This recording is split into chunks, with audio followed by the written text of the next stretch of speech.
नमस्कार, the wire में आपका स्वागत है। मैं हूं आरफा खानम शेरवानी। आप आम कैसे खाते हैं, चूस कर या काट कर? आप अपने जेब में बटुआ रखते हैं, क्या कोई पर्स रखते हैं? आप थकते क्यों नहीं? आखिर आप टॉनिक कौन सा लेते हैं? इन सब की अपार सफलता के बाद अब बाज़ार में एक नया सवाल या एक नया जोक आया है। अब जो अलग अलग तरह के इन्फ्लुएंसर्स हैं, यूट्यूब के ख़ासकर जो यूट्यूबर्स हैं, जो अभी तक फ़ैशन पर वीडियो बनाते थे, अभी तक खाने पर वीडियो बनाते थे, अभी तक आपको हंसाते थे और रुलाते थे, अब उनका ख़बरों की दुनिया में उनका दाखिला हो गया है। और ये इतने धमाकेदार तरीके से हुआ है कि देश के जो सबसे बड़े मंत्री हैं, जो आपके और मेरे लिए नीतियाँ बनाते हैं, वो लोग अब इन लोगों को इंटरव्यूज़ दे रहे हैं।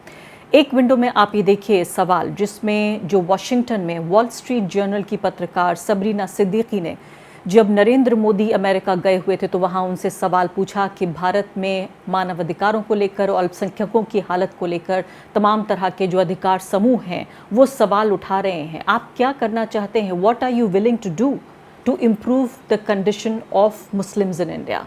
आप मुसलमानों के हालात बेहतर करने के लिए, उनके अधिकारों को इम्प्रूव करने के लिए, बेहतरी के लिए आप क्या करना चाहते हैं? जिस पे नरेंद्र मोदी ने जवाब दिया कि हमारे यहाँ कोई भी जाति, धर्म, लिंग के आधार पर कोई भेदभाव नहीं होता, सीधे तौर पर इनकार कर दिया।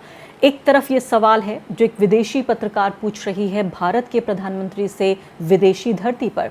दूसरी तरफ आप ये सवाल देखिए, जो यूट्यूबर्स हैं तथाकथित, जो अब न्यूज़ की दुनिया में उनका दाखिला हो गया है, वो पूछ रहे हैं कि आपकी दुनिया कैसी है? How murky is your world? आपकी दुनिया क्या अंधकारमयी है, क्या गमगीन दुनिया है? दूसरी तरफ जो महोदय हैं, हमारे जो मंत्री महोदय हैं, वो कह रहे हैं कि आइए मैं आपको एक नेता बना देता हूँ, आइए मैं आपको नेता बना देता हूँ, मैं ये वादा करता हूँ। एक व्यक्ति कह रहा है कि आपस में मजाक हो रहा है, आपस में बहुत अच्छी मेल जोल की बातचीत हो रही है, जिसमें कोई भी सख्त सवाल नहीं है, कोई भी सख्त जवाब नहीं है, उसके अलावा कोई क्रॉस क्वेश्चनिंग नहीं है।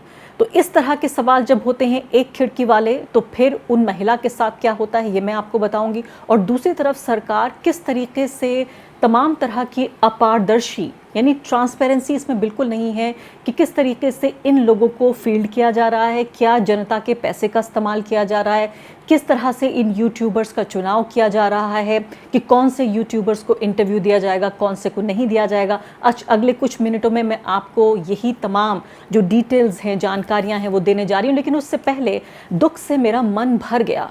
बहुत तकलीफ़ मुझे हुई कि पिछले 9 साल में लगातार, बल्कि उससे पहले से ही, जब नरेंद्र मोदी प्रधानमंत्री नहीं बने थे, उससे पहले भी जो फील्डिंग कर रहे थे हमारे तमाम तरह के जो दरबारी सरकारी पत्रकार हैं, और रवीश कुमार जिनको गोदी पत्रकार कहते हैं, वो तमाम लोग किस तरीके से 9 साल से नरेंद्र मोदी के साथ मेहनत कर रहे थे, हज़ारों करोड़ के प्रोपेगेंडा को आगे बढ़ा रहे थे वो, और सरकार को अपने कंधों पे रखकर एक तरह से मैं कहूँगी हर जगह नुमाइश कर रहे थे, जय जयकार कर रहे थे। उन तमाम लोगों को एक पल में ऐसा लगता है कि बिल्कुल उनसे दामन निचोड़ लिया गया है कि अब आपकी कोई ज़रूरत नहीं है, आपकी उपयोगिता नहीं है। तमाम चेहरे, तमाम नाम आपके सामने जो दिख रहे हैं, ऐसा लगता है अब इन नामों के बदले ये नाम, अब इन चेहरों के बदले ये चेहरे, इन सब की उपयोगिता या तो ख़त्म हो चुकी है या इतनी घट चुकी है कि सरकार का पूरा फोकस अब इस तरफ आ चुका है। सरकार के कई बड़े मंत्रियों ने पिछले एक हफ्ते में इंटरव्यूज़ दिए हैं इन यूट्यूबर्स को, ये मैं आपको बताऊंगी। तो बहुत मेरा मन दुख से भर गया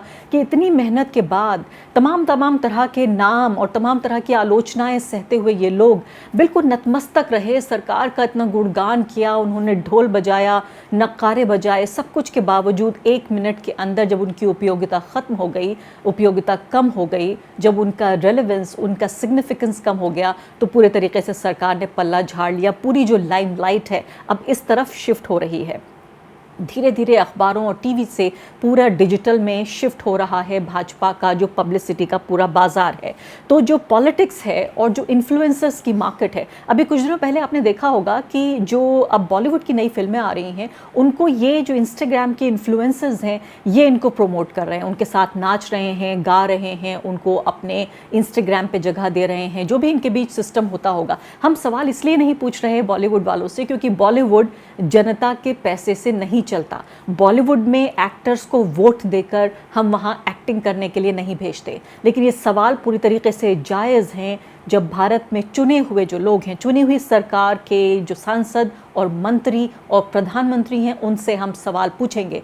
सुबह सवाल पूछेंगे, दोपहर सवाल पूछेंगे, रात को सवाल पूछेंगे। जब वो सो जाएंगे तो उनके ख्वाबों में भी हम आएंगे और सवाल पूछेंगे उनसे कि जनता का जो टैक्स पेयर का जो पैसा है उसे आप किस तरीके से इस्तेमाल कर रहे हैं। तो ख़बर अब ये है कि यूट्यूबर्स रणवीर अलाहाबादिया और जिनको इंटरनेट की ज़बान में बीर बाइसेप्स कहा जाता है, बीजेपी के मिनिस्टर्स को अपने यूट्यूब चैनल पर इंटरव्यू कर रहे हैं। राजीव चंद्रशेखर को इंटरव्यू किया है, एस जयशंकर को इंटरव्यू किया है, स्मृति ईरानी को भी, पीयूष गोयल को भी। इन तमाम लोगों को हमने देखा कि इंटरनेट की स्पॉटलाइट में ये लोग नज़र आए। बीर बाइसेप्स जो हैं, जिनको इससे पहले उनके अस्तित्व के बारे में मुझे जानकारी नहीं थी, इससे पहले कि मैं उनके बारे में रिसर्च करने लग गई कि आखिर उनकी विचारधारा क्या है, वो क्या कहना चाहते हैं, क्या करना चाहते हैं। तो इससे पहले मैंने देखा कि अलग अलग जो बड़े फिल्म स्टार्स हैं उनका इंटरव्यू करते रहे। प्रियंका चोपड़ा का मैंने देखा, एक बड़ा मशहूर उनका इंटरव्यू है। इनके करीब करीब 6 मिलियन से कुछ सब्सक्राइबर्स हैं, यानी कि ये भाई साहब बहुत ही, मैं कहूँगी, मज़ेदार और इन्फ्लुएंशियल, प्रभावशाली व्यक्ति हैं ये।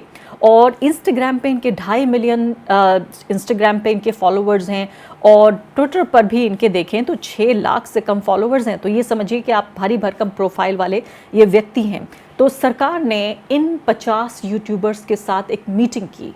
इस मीटिंग को मुख्यधारा की मीडिया में तो ज़्यादा आपको अंदाज़ा नहीं हुआ होगा, खबर नहीं मिली होगी, लेकिन ये यूट्यूबर्स जिनके नाम हमें पता चले हैं उनमें विवेक बिंद्रा हैं, गौरव चौधरी हैं जिनको टेक्निकल गुरुजी कहा जाता है, इसके अलावा विराज सेठ हैं जो कि को फाउंडर हैं मंक एंटरटेनमेंट के, गणेश प्रसाद हैं थिंक स्कूल के नाम से, श्लोक श्रीवास्तवा टेक बर्नर के नाम से, प्रफुल्ल बिल्लौर MBA चाय वाला के नाम से, इसके अलावा अनुष्का राठौड़ हैं, अनुष्का राठौड़ फाइनेंस के नाम से।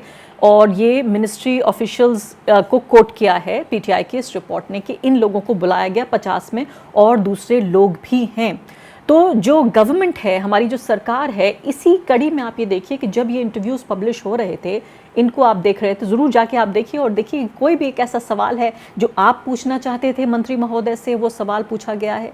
यानी सीधे तौर पर सरकार का गुणगान कि ये जो लोग हैं जो जनता विरोधी तमाम तरह के फैसले ले रहे हैं, इनको अब इन यूट्यूबर्स की वॉशिंग मशीन में ले जाकर धोकर साफ़ कर दिया जाएगा, साफ शफाफ निकल कर बाहर आएंगे कि देखिए बहुत लोकप्रिय हैं ये लोग, इनकी पर्सनालिटी के बारे में जानिए, इनकी शख्सियत के बारे में जानिए, ये खाते क्या हैं, पहनते क्या हैं, क्या इनको हंसना पसंद है या इनको रोना पसंद है, ये सिर्फ मुस्कुराते हैं या खिलखिला के हंसते हैं।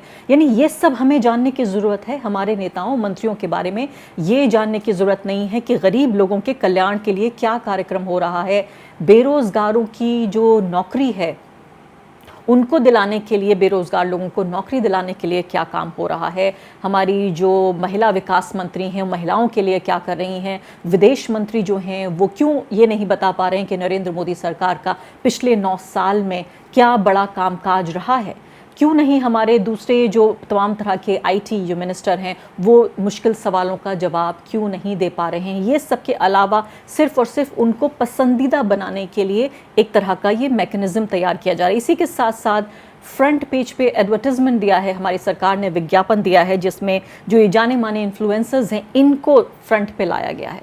अब यहाँ सवाल ये पैदा हो रहा है कि ये किस तरह का सिस्टम है, ये जो इनको लाया गया है, प्राइवेट लोग हैं ये कोई सरकारी लोग नहीं हैं, ये कोई आम लोग नहीं हैं कि कोई सरकारी किसी स्कीम को इंट्रोड्यूस करने के लिए किसी भी आम तरह का इस्तेमाल किया, वो भी नहीं है। ये बाकायदा जाने माने लोग हैं, इनको भारत की सरकार क्यों प्रमोट कर रही है।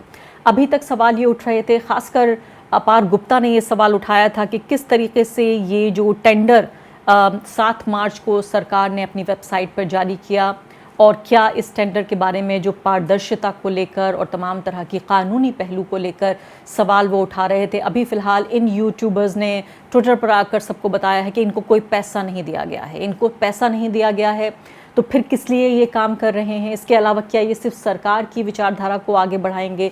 अभी जो बीर बाइसेप हैं, इनका न्यूज़ लॉन्ड्री पे मैं इंटरव्यू पढ़ी थी, उन्होंने कहा कि भी देखिए हम मुंबई में रहते हैं, हमें दिल्ली बुलाया गया तो हमारे लिए होटल और टिकट और तमाम इंतज़ाम किए गए। ये सब कुछ सरकार ने, लॉजिस्टिक्स का जो इंतज़ाम था वो सरकार ने किया, लेकिन हमें कोई पैसा नहीं मिला है। तो ये तमाम तरह की चीज़ें अभी सामने आ रही हैं कि आखिर इन लोगों का सहारा लेकर सरकार किस तरीके से अपनी जो विचारधारा और अपनी जो स्कीमें हैं उनको आगे बढ़ाना चाहती है। और इसमें साथ साथ जो लिखा है कि कोलैबोरेशन में माई गव का इस्तेमाल किया गया। माई गव क्या चीज़ है? MyGov serves as a citizen engagement platform facilitating communication between citizens and the government. This voluntary unpaid partnership focuses on active public engagement. यानी सरकार के बीच और जो आम जनता है उनके बीच संवाद बढ़ाने के लिए माई गव काम करती है।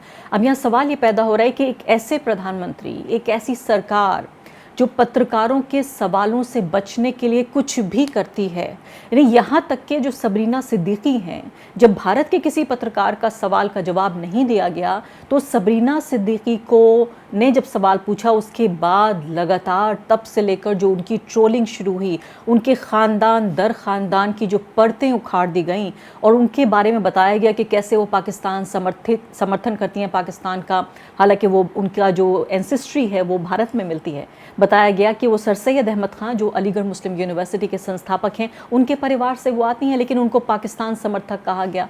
इसके अलावा कहा गया कि किस तरीके से वो हिंदू हेटिंग है। अब बताइए कि अमेरिका में बैठी हुई वॉल स्ट्रीट जर्नल की, वॉशिंगटन जो वाइट हाउस की पत्रकार, वो भी हिंदुओं से नफरत करने लगी। उस पर इतनी ट्रोलिंग हो गई कि बाकायदा वाइट हाउस को एक इसकी निंदा करते हुए वाइट हाउस को एक स्टेटमेंट जारी किया। उन्होंने कंडेम्न किया कि ऑनलाइन जो हरासमेंट हो रहा है सबरीना सिद्दीकी का, वॉल स्ट्रीट जर्नल की रिपोर्टर का, जिन्होंने प्रधानमंत्री को क्वेश्चन किया और बाकायदा अंडरलाइन करते हुए उन्होंने कहा कि प्राइम मिनिस्टर के ऑफिशियल्स, प्रधानमंत्री की पार्टी के लोग बाकायदा इनको ट्रोल कर रहे हैं। और उन्होंने ये कहा कि हम फ्रीडम ऑफ प्रेस में यकीन करते हैं और इसीलिए हमने ये प्रेस कॉन्फ्रेंस आयोजित की। यानी इससे पता चलता है कि मोदी सरकार के ऊपर, नरेंद्र मोदी के ऊपर, विदेश मंत्री के ऊपर एक तरह का दबाव डाला गया। शुरू में वो तैयार नहीं थे इस प्रेस कॉन्फ्रेंस को करने के लिए। जो तमाम तरह के सवाल अब हमारे सामने आ रहे हैं और मैं चाहती हूँ कि आप भी खुद इन वीडियोज़ को जाके देखिए कि अलग अलग जो मंत्रियों को दिए जा रहे हैं इंटरव्यू। इसके अलावा हमने देखा बियर बाइसेप के अलावा शमानी नाम के ये व्यक्ति हैं जिन्होंने 31 मई को अपलोड किया इंटरव्यू नितिन गडकरी के साथ और इसको 2 मिलियन व्यूज़ मिले। इसके अलावा मध्य प्रदेश के मुख्यमंत्री का इंटरव्यू भी वो पहले दिखा चुके हैं। 10 जून को ये अपलोड हुआ और इसमें कोई माई गव वगैरह का कोई डिस्क्लेमर नहीं है कि हमने क्यों किया, बस सीधे सीधे मुख्यमंत्री का इंटरव्यू कर दिया। और ये कहा जा रहा है कि महिलाओं के उत्थान के लिए जो कार्यक्रम कर रहे हैं शिवराज सिंह चौहान, आपको मालूम है कि मध्य प्रदेश में बहुत जल्दी चुनाव भी होने वाले हैं, उसके मद्देनज़र इस वीडियो को पब्लिश किया गया। उन्होंने कहा कि इसके अलावा महिलाओं के उत्थान और जो इंदौर और भोपाल में जो साफ़ सफाई का जो जितनी साफ़ रहती हैं ये शहर, इसका क्या राज है ये बताने के लिए ये किया गया है। तो 7 मार्च का जो ये टेंडर है इसके बारे में अभी तक ये राज नहीं फाश हो पाया कि आखिर इसका क्या हुआ, क्योंकि ये तमाम जो यूट्यूबर्स हैं इसमें बियर बाइसेप ने न्यूज़ लॉन्ड्री को, बाकी उसमें 1-2 और जो महोदय हैं इन्होंने आके ट्विटर पे बोला है कि हमने इस टेंडर में अप्लाई नहीं किया, हमें इसके बारे में नहीं पता था इससे पहले। तो आखिर में यही बात है कि अब ये 75 साल पुराना जो लोकतंत्र हो चुका है इसमें पत्रकारों की अब कोई जगह बची है या नहीं। अभी तक वो पत्रकार जो सरकार के आलोचक थे उनसे बच रही थी ये सरकार कि उनको कोई इंटरव्यू नहीं देना, उनके साथ एक भी प्रेस कॉन्फ्रेंस अभी तक नहीं की, 9 साल में नहीं की, तो अगले 9 महीने में क्या करेगी ये सरकार। लेकिन अब वो लोग भी जो कि मैं कहूँगी कम से कम सर्टिफाइड एक तरह के पत्रकार तो हैं, उन लोगों का भी रेलेवेंस अब ख़त्म हो चुका है। वो भी लगता है कि पब्लिसिटी, प्रोपेगेंडा ठीक तरीके से नहीं कर पा रहे हैं। तो पूरे तरीके से जो पत्रकार बिरादरी है, जो इंस्टीट्यूशन ऑफ जर्नलिज्म है, संस्थान है पत्रकारिता का की जो संस्था है, उसको एक तरफ एक झटके में फेंक कर ये सरकार अब बाकायदा उन लोगों से जो कि एंटरटेनमेंट के लिए, आपके मनोरंजन के लिए जो लोग काम करते हैं, अब उनके ज़रिए आपको ख़बर पता लगेगी। अब ये देख लीजिए आपके तमाम तरह के जनता के जो सवाल हैं, जो जवाब हैं, वो इसी तरीके से हंसी मजाक में उड़ा दिए जाएंगे। द वायर के और वीडियोस देखने के लिए सब्सक्राइब करें और बेल आइकन पर क्लिक करें। स्वतंत्र पत्रकारिता की आर्थिक मदद करने के लिए डिस्क्रिप्शन में दिए गए लिंक पर जाएं और अपनी राशि चुनें।